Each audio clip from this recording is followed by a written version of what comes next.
بسم اللہ الرحمن الرحیم۔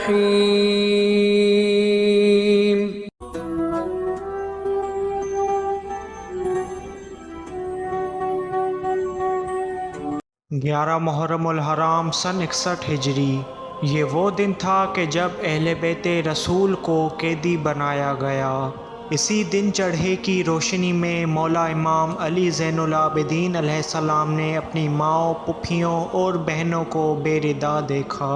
شمر ابن ذوالجوشن الصبح زنجیریں لیے ہوئے امام سجاد علیہ السلام کے سامنے آیا اور اس نے زنجیریں امام علیہ السلام کے سامنے پھینکتے ہوئے کہا کہ یہ زنجیریں اپنی عورتوں کو پہناؤ، تمہیں قیدی بنا کر ابن زیاد کے محل میں لے جانے کا حکم آیا ہے۔ لہٰذا امام علی زین العابدین علیہ السلام نے اپنے ہاتھوں سے مجبور ہو کر اپنی بہنوں، پھوپھیوں اور ماؤں کو زنجیریں پہنائیں، اور آخر کار شمر ابن ذوالجوشن نے امام علیہ السلام کے گلے میں توق ڈال دی اور آپ کو بھی زنجیروں میں جکڑ کر قیدی بنایا گیا، اور آل محمد کی مقدرات عصمت کو وہاں سے گزارا گیا جہاں شہدائے کربلا کی لاشیں پڑی تھیں، تاکہ ان کے رنج و غم میں مزید اضافہ ہو سکے، لیکن ان کی زبانوں پر مسلسل جاری تھا کہ اے اللہ ہماری قربانیوں کو قبول فرما۔ مولا امام حسین علیہ السلام کے سر کے علاوہ سارے شہدائے کربلا کے سروں کو نیزوں پر سوار کر کے آگے آگے لے جایا جا رہا تھا، اور پیچھے امام سجاد علیہ السلام قیدی بن کر آ رہے تھے، اور ان کے پیچھے اہل بیت رسول قیدی بن کر چل رہے تھے، اور ان کے بعد شہدائے کربلا کے تمام خواتین کو قیدی بنا کر گزارا جا رہا تھا۔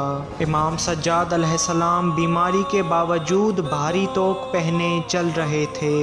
اگر آپ کہیں غش کھا کر گر جاتے تو آپ کو تازیانے مارے جاتے تھے، یہاں تک کہ 32 سالہ جوان بوڑھوں کی طرح چل رہا تھا۔ بس اسی طرح 11 محرم کی شام تک یہ قافلہ کوفہ پہنچ گیا۔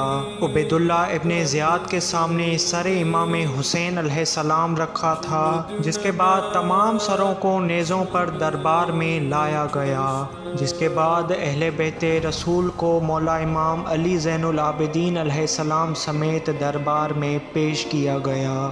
سر امام حسین علیہ السلام ابن زیاد کے سامنے رکھا تھا تو اس نے اپنے ہاتھوں میں لیا اور کہا کہ اے حسین، اگر بیعت کرتے تو تمہاری یہ حالت نہ ہوتی۔ بس ابن زیاد نے امام کے سر کو دوبارہ تشت میں رکھا اور اٹھ کر امام سجاد علیہ السلام کے سامنے آیا۔ شمر سے پوچھا کہ یہ لاغر جوان کون ہے؟ شمر نے جواب دیا کہ یہ علی ابن حسین ہے۔ عبید اللہ نے کہا کہ میں نے تو سنا کہ وہ کربلا میں شہید ہو گئے ہیں۔ بس امام سجاد علیہ السلام نے فرمایا کہ وہ میرے بھائی علی ابن حسین اکبر تھے۔ عبید اللہ نے کہا کہ تمہارے باپ نے اپنے تمام اولاد کا نام علی کیوں رکھا؟ امام علیہ السلام نے فرمایا کہ وہ اپنے بابا علی ابن ابی طالب سے بہت محبت فرماتے تھے۔ عبید اللہ نے کہا کہ دیکھا کہ خلیفہ وقت سے بغاوت کرنے کا کیا انجام ہوتا ہے۔ اگر حسین یزید کی بیعت کر لیتے تو آج ان کا یہ حال نہ ہوتا، اور تم لوگ بھی آج میرے سامنے قیدی بن کر کھڑے نہ ہوتے۔ بس اس پر بی بی ام کلثوم سلام اللہ علیہا نے فرمایا کہ شہادت ہماری میراث ہے، اور تمام حمد و ثنا اس خدا کے لیے کہ جس نے ہمیں آل محمد میں قرار دیا۔ ہم جو یہاں قیدی بن کر تمہارے سامنے کھڑے ہیں ہم باعزت ہیں، بے شک خدا ہمارے ذریعے تمہارا امتحان لے رہا ہے۔ بس اسی طرح عبید اللہ ابن زیاد کے دربار میں بی بی ام کلثوم سلام اللہ علیہا نے اپنا خطبہ شروع کر دیا۔ بس جب لوگ بی بی کے اس خطبے کو سن کر خاموشی سے بیٹھے رہے تو امام سجاد علیہ السلام اپنی جگہ سے کھڑے ہوئے اور امام علیہ السلام نے اپنے خطبے کا آغاز کچھ اس طرح سے فرمایا: میں تعریف بجا لاتا ہوں اس پروردگار کی جو عالمین کا رب ہے، اور تمام درود و سلام ہو میرے جد امجد حضرت محمد مصطفیٰ صلی اللہ علیہ وآلہ وسلم پر۔ اے لوگوں، جو مجھے جانتا ہے وہ مجھے پہچانتا ہی ہے، اور جو مجھے نہیں پہچانتا اسے میں بتاتا ہوں۔ میں علی بن حسین بن علی بن ابی طالب ہوں۔ میں اس کا فرزند ہوں جس کی بے حرمتی کی گئی۔ میں اس کا فرزند ہوں جس کا سامان لوٹ لیا گیا، جس کے اہل و عیال قید کر لیے گئے۔ میں اس کا فرزند ہوں جو ساحل فرات پر ذبح کر دیا گیا اور بغیر کفن و دفن کے چھوڑ دیا گیا، اور یہ ہمارے فخر کے لیے کافی ہے۔ اے لوگوں، میں تمہیں خدا کی قسم دیتا ہوں، ذرا سوچو کہ تم نے میرے ہی پدر بزرگوار کو خطوط لکھے اور پھر تم نے انہی کو دھوکہ دے دیا۔ تم نے ہی ان کے ساتھ عہد و پیمان کیا اور پھر ان کی بیعت کر کے ان کو شہید کر دیا۔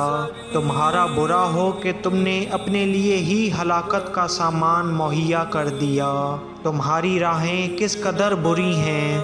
تم کن آنکھوں سے میرے جد امجد رسول اللہ کو دیکھو گے جب رسول اللہ تم سے سوال کریں گے کہ تم لوگوں نے میری عطرت کو قتل کر دیا اور تم نے میرے اہل حرم کو ذلیل کر دیا، اسی لیے تم میری امت میں سے نہیں ہو۔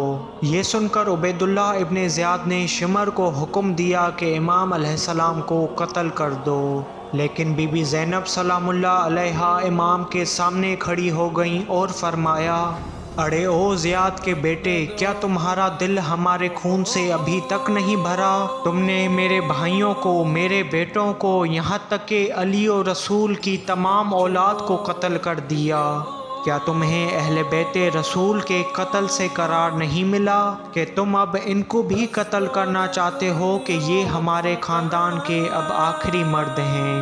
بس اس کے بعد عبید اللہ ابن زیاد کو بتایا گیا کہ یہ بیمار ہیں اور اپنی موت کے ویسے ہی قریب ہیں۔ جب عبید اللہ ابن زیاد نے امام سجاد علیہ السلام کی حالت دیکھی تو کہا: دیکھا کہ اللہ بھی تم لوگوں سے ناراض ہے۔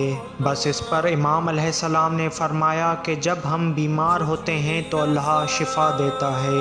عبید اللہ ابن زیاد نے اہل بیت رسول کو قید کرنے کا حکم دے دیا، اور اسی طرح امام سجاد علیہ السلام اپنے اہل بیت سمیت 7 دن تک کوفہ میں قید رہے۔ اسی قید خانے سے امام زین العابدین علیہ السلام باعجاز امامت کربلا تشریف لے گئے، اور 13 محرم الحرام سن 61 ہجری کو بنی اسد کے قبیلے کی مدد سے امام سجاد علیہ السلام نے اپنے بابا امام حسین علیہ السلام، اپنے چچا حضرت عباس علیہ السلام اور شہدائے کربلا کی لاشوں کو مدفون کیا۔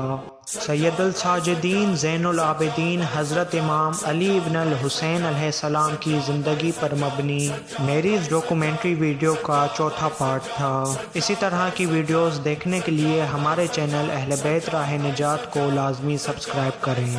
اللہم صل علی محمد